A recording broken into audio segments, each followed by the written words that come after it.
Assalamualaikum warahmatullahi wabarakatuh. Perkenalkan, nama saya Muhammad Alfiadi Fadur Rahman dengan NIM 24109 Saya dari mahasiswa PSKPS angkatan 2024 dengan dosen pengampu Dr. Oski Iliandri, Magister Kesehatan. Baik, saya ingin menjelaskan dan memaparkan materi yang telah dijelaskan oleh dokter, yakni surface anatomi atau anatomi permukaan. Jadi untuk itu ada beberapa poin pembelajaran. Yang pertama ialah pendahuluan anatomi permukaan. Lalu dasar-dasar dan istilah dalam anatomi. Dan dilanjutkan dengan bagian-bagian dalam anatomi permukaan dan pembahasannya. Nah, pertama ialah penjelasan dengan pengertian, yakni anatomi permukaan atau surface anatomi ialah cabang anatomi yang mempelajari struktur tubuh yang dapat dilihat atau diraba dari luar tubuh tanpa perlu pembadaan internal. Ini mencakup identifikasi fitur-fitur eksternal tubuh seperti otot, tulang, dan tonjolan-tonjolan lainnya, serta hubungannya dengan organ-organ jaringan yang ada di bawah permukaan kulit. Yang berikutnya ialah tujuan mempelajari anatomi permukaan. Nah, tujuannya ialah untuk memahami hubungan antara struktur tubuh yang tampak di luar dengan organ dalam, mempermudah pemeriksaan fisik, diagnosa, dan prosedur medis, serta membantu dalam menentukan titik acuan untuk tindakan medis yang aman dan efektif. Lalu ada posisi anatomi. Ini seperti pada gambar yang Anda lihat, ini adalah posisi anatomi yang telah disepakati oleh pakar-pakar yang ada di dunia. Dengan posisi berdiri dengan tegap dan lurus, serta dengan tangan membentang ke depan, dengan telapak tangan ini ke depan dan terbuka ya, seperti pada gambar. Ini tampak depan dan ini tampak belakang. Ini. Yang berikutnya ya dasar-dasar dan istilah dalam anatomi.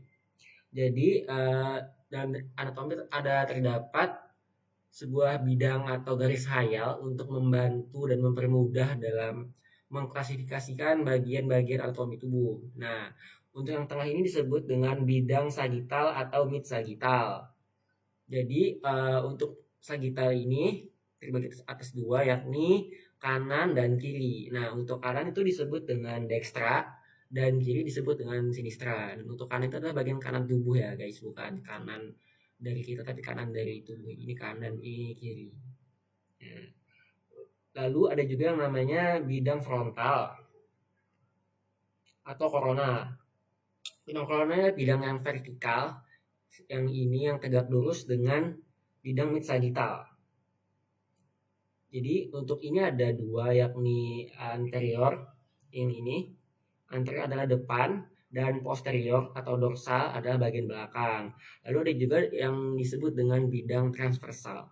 Ini adalah bidang yang horizontal namun juga merupakan bagian dari mid sagital. Untuk bagian transversal ini ada superior, ini yakni atas, dan inferior yakni bawah. Dan bisa lihat juga dengan gambar di sebelahnya, ini adalah mid sagital dan ini memotong dengan sumbu horizontal. Yang berikutnya adalah bagian-bagian dalam anatomi permukaan dan pembahasannya. Di sini ada terdapat dua klasifikasi, yakni anatomi aksial dan anatomi apendikular. Jadi anatomi aksial itu ialah pusat tubuh. Nah, anatomi aksialnya adalah bagian-bagian tubuh yang jika tidak ada maka manusia tidak dapat bisa hidup. Itu tuh mencakup dari kepala, leher atau serviks, dada atau toraks, perut, abdomen, dan sampai yang ini, bagian dari penis. Ini seperti yang saya sebutkan tadi adalah bagian yang sangat penting dalam anatomi tubuh, karena jika manusia tidak mempunyai bagian ini maka tidak bisa hidup. Sedangkan anatomi apendikular atau anggota gerak tubuh ialah bagian anatomi yang mencakup dari tangan kanan dan kiri, lalu kaki kanan dan kiri juga. Nah, jika apendikular ini tidak ada atau mengalami kecacatan, manusia masih bisa hidup meskipun tidak sempurna.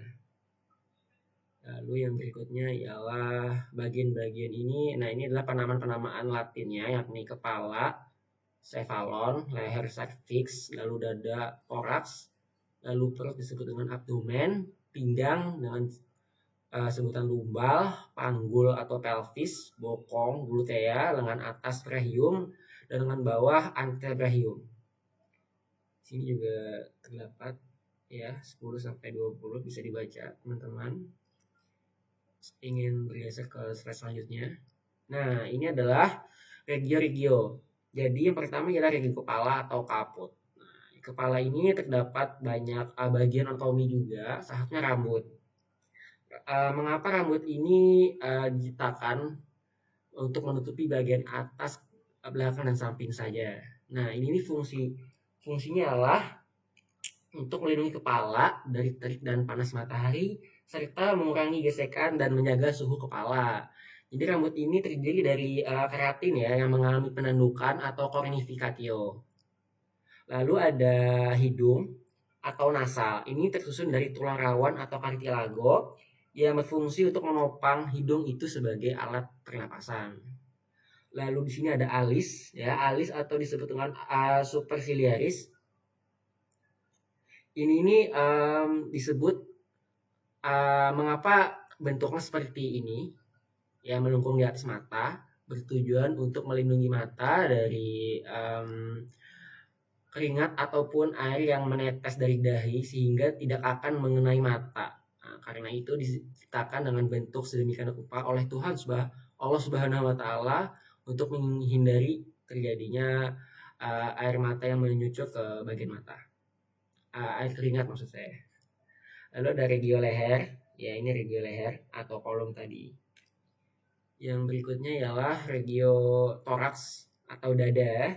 Sini bisa dilihat ini adalah bagian dari regio toraks dan ini adalah bagian dalam yang mana terdapat jantung yang ditopang oleh tulang-tulang.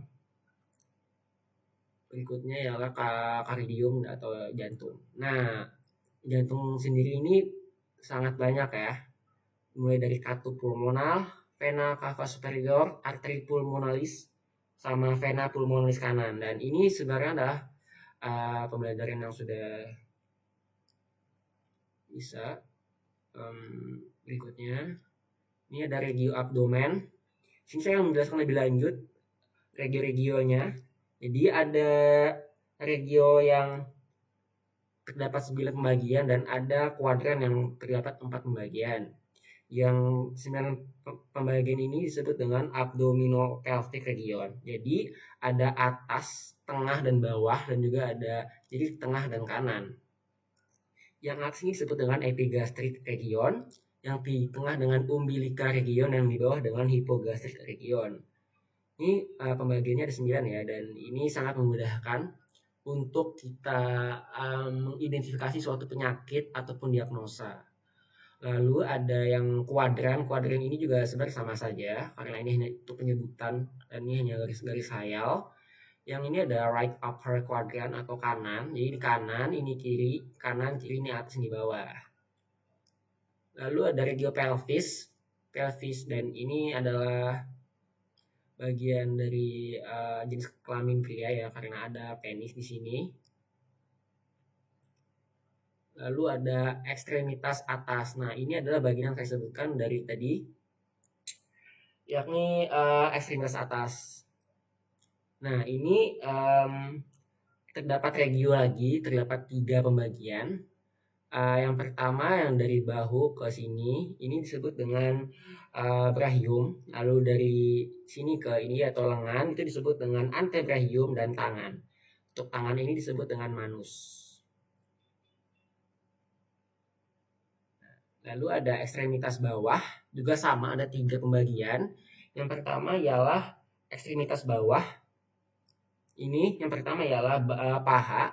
Paha ini disebut dengan femur. Lalu betis. Yang kedua adalah betis disebut dengan kuris dan kaki atau pedis. Nah, untuk telapak tangan tadi itu disebut dengan palmar dan telapak kaki disebut dengan plantar. Lalu dengan saya kembali ke otot tangan. Nah, di bagian sini ada otot musculus bicep brachii untuk fleksi. Fleksi adalah gerakan untuk menekuk tangan. Lalu di belakang ini ada otot musculus triceps brachii untuk kontraksi atau meluruskan. Jadi ketika fleksi itu kita menekuk dan kontraksi itu adalah untuk meluruskan. Nah, dan ini ada bagian-bagian anatomi.